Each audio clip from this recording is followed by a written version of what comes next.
ದುಂಡಗಿನ ಹಳದಿ ಬೀಜಗಳನ್ನು ಉತ್ಪಾದಿಸುವ ಸಸ್ಯಗಳನ್ನು RRYY ಅಂತ ಕೊಟ್ಟಿದ್ದಾರೆ. ದುಂಡಗಿನ ರೌಂಡ್ ಹಳದಿ ಬೀಜಗಳನ್ನು Y ಸ್ವಕೀಯ ಪರಾಗಸ್ಪರ್ಶಕ್ಕೆ ಒಳಪಡಿಸಲಾಗಿದೆ. ದ್ವಿತಳೀಕರಣದ F2 ಪೀಳಿಗೆಯಲ್ಲಿ ದೊರೆಯುವ ಫಲಿತಾಂಶವನ್ನು ಚಕ್ಕರ್ ಬೋರ್ಡ್ ಸಹಾಯದಿಂದ ವ್ಯಕ್ತಪಡಿಸಿ F2 ಪೀಳಿಗೆಯಲ್ಲಿ ಬರುವ ಸಸ್ಯಗಳ ವಿಧಗಳನ್ನು ತಿಳಿಸಿ ಅಂತ ಹೇಳಿದ್ದಾರೆ.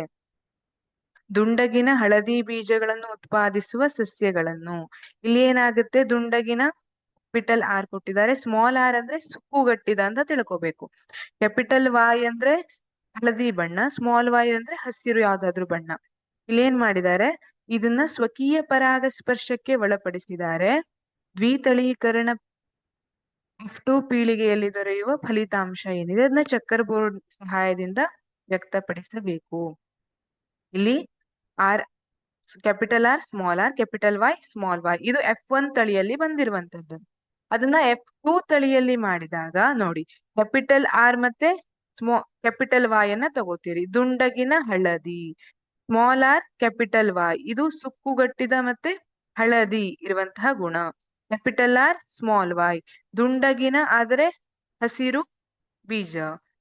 ಸ್ಮಾಲ್ r ಸ್ಮಾಲ್ y ಅಂದ್ರೆ ಸುಕ್ಕುಗಟ್ಟಿದ ಮತ್ತೆ ಹಸಿರು ಬೀಜ ಉಳ್ಳಂತದ್ದು. ಇಲ್ಲಿ ಮೇಲೇನ್ ಬರ್ದಿರ್ತೀರಿ, ಕೆಳಗೂ ಅದನ್ನೇ ಬರಿಬೇಕಂತ ಹೇಳಿದೀನಿ. Capital R capital R capital Y capital Y, ಈ ತರ ಇಲ್ಲಿ ಏನ್ ಬರ್ದಿರ್ತೀರಿ, ಇಲ್ಲಿ ಏನ್ ಬರ್ದಿರ್ತೀರಿ ಅದನ್ನ ಇಲ್ಲಿ ಬರಿಬೇಕು. ಅದ್ರ ನೆಕ್ಸ್ಟ್ ಈ ತರ ಬರಿತಾ ಹೋಗ್ಬೇಕು. ಇಲ್ಲಿ ದುಂಡಗಿನ ಹಳದಿ ಬೀಜಗಳನ್ನು ಉತ್ಪಾದಿಸುವ ಸಸ್ಯಗಳ RRYY ಅನ್ನು ಹೊಂದಿರುತ್ತವೆ. ಅಲ್ಲಿ ಕ್ಯಾಪಿಟಲ್ R ದುಂಡು, ಸ್ಮಾಲ್ r ಸುಕ್ಕುಗಟ್ಟಿದ ಮೇಲೆ ಪ್ರಬಲವಾಗಿರುತ್ತದೆ. ಮತ್ತು ಕ್ಯಾಪಿಟಲ್ Y ಹಳದಿ, ಸ್ಮಾಲ್ y ಹಸಿರು. ಇದು ಹಳದಿ ಏನಿದೆ ಹಸಿರಿನ ಮೇಲೆ ಪ್ರಬಲವಾಗಿರುತ್ತೆ. ಸ್ವಕೀಯ ಪರಾಗಸ್ಪರ್ಶಕ್ಕೆ ಒಳಪಡಿಸಿದಾಗ RRYY ಅದು 4 ಲಿಂಗಾಣುಗಳನ್ನ ಉತ್ಪಾದಿಸುತ್ತವೆ. ಅವುಗಳೆಂದರೆ capital R capital Y capital R small y, small r capital Y ಮತ್ತೆ ಸ್ಮಾಲ್ r ಸ್ಮಾಲ್ y. ಇದು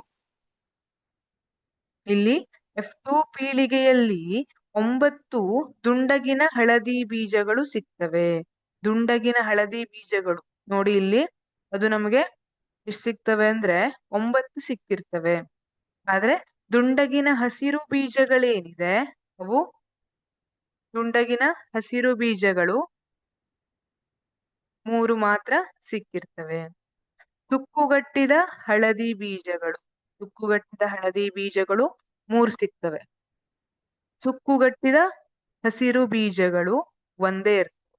ಸುಕ್ಕುಗಟ್ಟಿದ ಹಸಿರು ಬೀಜ ಸ್ಮಾಲ್ r ಸ್ಮಾಲ್ y ಇದು ಒಂದೇ ಇದ್ದಿರ್ತದೆ. ಉಳಿದಿದ್ದನ್ನ ನೀವು ಡಿಫ್ರೆನ್ಶಿಯೇಟ್ ಮಾಡಬಹುದಾ? ಎಸ್. ಮುಂದಿನ ಪ್ರಶ್ನೆ, ಮೆಂಡಲ್ ಕೆಂಪು ಹೂವುಗಳನ್ನು TTR ಬಿಳಿ ಹೂವುಗಳಿರುವ ಸಸ್ಯಗಳೊಂದಿಗೆ, ಇಲ್ಲಿ ನೋಡಿ 2 ಗುಣಲಕ್ಷಣ, ಇದು ದ್ವಿತಳೀಕರಣ ಪ್ರಯೋಗಕ್ಕೆ ಉದಾಹರಣೆ. ಕೆಂಪು ಹೂವುಗಳನ್ನು ಎತ್ತರವಿರುವ ಕೆಂಪು ಹೂವು ಅಂತ TT ಅಂದ್ರೆ ಎತ್ತರವಿರುವ ಬಿಳಿ ಹೂವುಗಳಿರುವ ಸಸ್ಯಗಳೊಂದಿಗೆ ಸಂಕರಿಸಿ ಅವುಗಳಿಂದ ಸಂತತಿಯನ್ನು ಉತ್ಪಾದಿಸಿದರು. ಪೀಳಿಗೆಯಲ್ಲಿ ಕೆಂಪು ಹೂವುಗಳನ್ನು ಹೊಂದಿರುವ ಸಸ್ಯಗಳು ಪೋಷಕ ಪೀಳಿಗೆಯ ಕೆಂಪು ಹೂವುಗಳನ್ನು ಹೊಂದಿರುವ ಸಸ್ಯಗಳಿಗಿಂತ ಭಿನ್ನವಾಗಿವೆ ಏಕೆ? ಕಾರಣಗಳೊಂದಿಗೆ ವಿವರಿಸಿ. ಮೂಲ ಸಸ್ಯಗಳಲ್ಲಿ ಏನಾಗ್ತದೆ, ಕೆಂಪು ಹೂ ಬಿಡುವ ಗುಣಲಕ್ಷಣವು ಪ್ರಬಲವಾಗಿರುತ್ತದೆ ಅಲ್ವಾ? ಯಾಕೆಂದ್ರೆ ಪೀಳಿಗೆಯಲ್ಲಿ ಕೆಂಪು ಹೂಗಳನ್ನು ಸಸ್ಯಗಳನ್ನೇ ಪೋಷಕ ಪೀಳಿಗೆ ಅಂತ ಕನ್ಸಿಡರ್ ಮಾಡಿದ್ದಾರೆ. ಹಾಗಾಗಿ ಕೆಂಪು ಹೂ ಬಿಡುವ ಗುಣಲಕ್ಷಣವು ಪ್ರಬಲವಾಗಿರುತ್ತದೆ ಮೂಲದಲ್ಲಿ. ಮತ್ತು ಬಿಳಿ ಹೂ ಬಿಡುವ ಗುಣಲಕ್ಷಣಗಳು ದುರ್ಬಲವಾಗಿರುತ್ತದೆ. ಯಾಕಂದ್ರೆ ಮೊದಲನೇ ಪೀಳಿಗೆಯಲ್ಲಿ ಬಿಳಿ ಹೂಗಳು ಕಂಡು ಬರ್ತಾ ಇಲ್ಲ. ಪೋಷಕ ಜೀವಿಯ ಲೈಂಗಿಕ ವಂಶವಾಹಿಗಳು ಈ ಗುಣಲಕ್ಷಣಗಳ ಒಂದೇ ಒಂದು ಪ್ರತಿಯನ್ನು ಹೊಂದಿವೆ.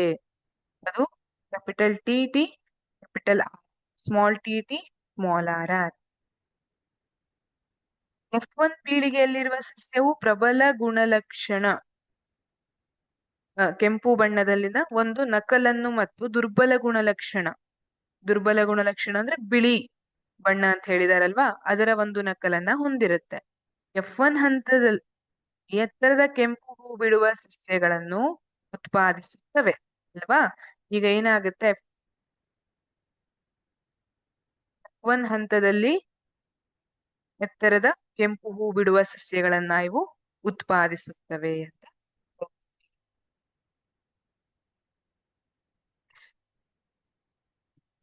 ಮುಂದಿನ ಪ್ರಶ್ನೆ, ಶುದ್ಧ ಸಣ್ಣ ಬಟಾಣಿ ಗಿಡವನ್ನು ಶುದ್ಧ ಎತ್ತರದ ಬಟಾಣಿ ಗಿಡದೊಂದಿಗೆ ಸಂಕರಗೊಳಿಸಲಾಗಿದೆ. F2 ಪೀಳಿಗೆಯಲ್ಲಿ ಪಡೆದ ಫಲಿತಾಂಶವನ್ನು ಚೆಕ್ಕರ್ ಬೋರ್ಡ್ ನಲ್ಲಿ ವ್ಯಕ್ತಪಡಿಸಿ ಮತ್ತು ಸಸ್ಯಗಳ ವಿಧಗಳ ಅನುಪಾತವನ್ನು ತಿಳಿಸಿ. ಇಲ್ಲಿ ನೋಡಿ, ಇಲ್ಲಿ ಇಷ್ಟರವರೆಗೆ ಟಿ ಎತ್ತರದ ಗಿಡ ಕೊಟ್ಟಿದ್ರು, ಇಲ್ಲಿ ಟ್ವಿಸ್ಟ್ ಮಾಡ್ಬಿಟ್ಟಿದ್ದಾರೆ. ಸಣ್ಣ ಬಟಾಣಿ ಗಿಡವನ್ನು ಟಿ ಕೊಟ್ಟಿದ್ದಾರೆ, ಶುದ್ಧ ಎತ್ತರದ ಬಟಾಣಿ ಗಿಡದೊಂದಿಗೆ ಸ್ಮಾಲ್ ಟಿ ಕೊಟ್ಟಿದ್ದಾರೆ, ಸಂಕರಗೊಳಿಸಲಾಗಿದೆ. F2 ಪೀಳಿಗೆಯಲ್ಲಿ ಪಡೆದ ಫಲಿತಾಂಶವನ್ನು ಚೆಕ್ಕರ್ ಬೋರ್ಡ್ ನಲ್ಲಿ ವ್ಯಕ್ತಪಡಿಸಿ ಮತ್ತು ಸಸ್ಯಗಳ ವಿಧಗಳ ಅನುಪಾತವನ್ನು ತಿಳಿಸಿ. ಶುದ್ಧ ಎತ್ತರದ ಬಟಾಣಿ ಸಸ್ಯವನ್ನು ಶುದ್ಧ ಸಣ್ಣ ಬಟಾಣಿ ಸಸ್ಯದೊಂದಿಗೆ ಸಂಕರಿಸಿದಾಗ, ಸರಿ, ಇಲ್ಲಿ ಸಣ್ಣ ಬಟಾಣಿ ಸಸ್ಯ ಇದು ಸ್ಮಾಲ್ ಟಿ ಆಗ್ಬೇಕಿತ್ತು, ಇದು ಕ್ಯಾಪಿಟಲ್ ಟಿ ಇದೆ. ಸರಿನಾ, ಇಲ್ಲಿ ಸರಿ ಮಾಡ್ಕೊಳ್ಳಿ.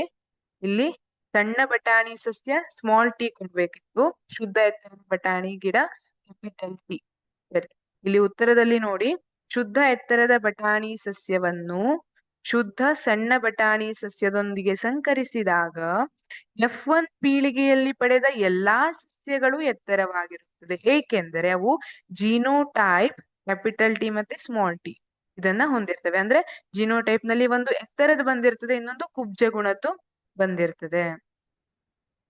ಈಗ F1 ಸಸ್ಯಗಳು ಟಿ ಜಿನೋಟೈಪ್ ಇದೆ, ಸ್ವಯಂ ಅಥವಾ ಸ್ವಕೀಯ ಪರಾಗಸ್ಪರ್ಶ ಮಾಡಿದಾಗ ಏನಾಗುತ್ತೆ, ಅಲ್ಲಿ 2 ಪ್ರತಿ ಬರುತ್ತೆ. F2 ಪೀಳಿಗೆಯಲ್ಲಿ 3 ಎತ್ತರದ ಸಸ್ಯಗಳು ಮತ್ತು 1 ವಿಧದ ಸಣ್ಣ ಸಸ್ಯ ರೂಪುಗೊಳ್ಳುತ್ತವೆ. ಈ ಪ್ರಶ್ನೆಯನ್ನ ನಾವು ಬಹು ಆಯ್ಕೆ ಪ್ರಶ್ನೆಯಲ್ಲಿ ಮೊದಲನೇ ಪ್ರಶ್ನೆ ಇತ್ತಲ್ಲ, ಅಲ್ಲಿ ಡಿಸ್ಕಸ್ ಮಾಡಿದ್ವಿ. ಇಲ್ಲಿ ವಿವರಿಸಿ ಕ್ವಶನ್ ಅನ್ನ ಕೇಳಿದ್ದಾರೆ, ಅಲ್ಲಿ ಡೈರೆಕ್ಟ್ ಆಗಿ ಕ್ವಶನ್ ಅನ್ನ ಕೇಳಿದ್ರು, ಅಷ್ಟೇ ವ್ಯತ್ಯಾಸ ಇರುವಂತದ್ದು. ಹಾಗಾಗಿ ಇದಕ್ಕೆ ತಕ್ಕಂತಹ ವಿವರಣೆ ನಿಮ್ಗೆ ಮೊದಲನೇ ಪ್ರಶ್ನೆ ಏನಿದೆ 3:1 ಅಂತ ಮಾಡಿದ್ವಲ್ಲ ಅದರಲ್ಲಿ ಸಿಕ್ಕಿರ್ತದೆ ಅಲ್ವಾ. ಈ ರೀತಿ 3:1 ಸಿಕ್ಕಿರ್ತದೆ. ಎತ್ತರದ್ದು ಗಿಡ್ಡ ಸಸ್ಯ, ಎತ್ತರದ ಗುಣ ಗಿಡ್ಡ ಗುಣ, ಇದನ್ನ ಚೆಕ್ಕರ್ ಬೋರ್ಡ್ ಹಾಕಿ ನಾವು ಸುಲಭವಾಗಿ ಉತ್ತರವನ್ನ ಪಡ್ಕೋಬಹುದು. 15ನೇ ಪ್ರಶ್ನೆ, ಅಲೈಂಗಿಕ ಸಂತಾನೋತ್ಪತ್ತಿಯಿಂದ ಉಂಟಾಗುವ ವ್ಯತ್ಯಾಸಗಳಿಗಿಂತ ಲೈಂಗಿಕ ಸಂತಾನೋತ್ಪತ್ತಿಯಿಂದ ಉಂಟಾಗುವ ವ್ಯತ್ಯಾಸಗಳು ಹೆಚ್ಚು ಪರಿಣಾಮಕಾರಿಯಾಗಿವೆ ಎಂದು ವಿವರಿಸಿ ಅಂತ ಕೇಳಿದ್ದಾರೆ. ಯಾವಾಗಲೂ ಲೈಂಗಿಕ ಸಂತಾನೋತ್ಪತ್ತಿಯಲ್ಲಿ 2 ವಿಭಿನ್ನ ಗುಣಲಕ್ಷಣಗಳ ಜೀವಿಗಳ ಸಂಯೋಗ ಉಂಟಾಗುತ್ತೆ ಅಲ್ವಾ. ಈಗ ಲೈಂಗಿಕ ಸಂತಾನೋತ್ಪತ್ತಿ ಅಂದಾಗ ಅಲ್ಲಿ ತಂದೆ ಮತ್ತು ತಾಯಿ ಅನ್ನುವಂತಹ 2 ಜೀವಿ ಇರುತ್ತೆ. ಆ 2 ಜೀವಿಗಳು ಬೇರೆ ಬೇರೆ ಗುಣಲಕ್ಷಣವನ್ನ ಹೊಂದಿರುತ್ತೆ. ಅವೆರಡರ ಸಂಯೋಗದಿಂದ ಏನಾಗುತ್ತೆ, ಇದು ಪೀಳಿಗೆಯಲ್ಲಿ ಭಿನ್ನತೆ ಉಂಟಾಗಲು ಕಾರಣವಾಗಿರುತ್ತೆ. ಲಿಂಗಾಣು ಉತ್ಪತ್ತಿಯಾಗುವ ಸಂದರ್ಭದಲ್ಲಿ DNA ಅಣುಗಳು ಪುನರ್ಸಂಯೋಜನೆಗೊಳ್ಳುವ ಮೂಲಕ ಸಮರ್ಥ ಲಕ್ಷಣಗಳು ಕಾಣಿಸಿಕೊಳ್ಳುತ್ತವೆ.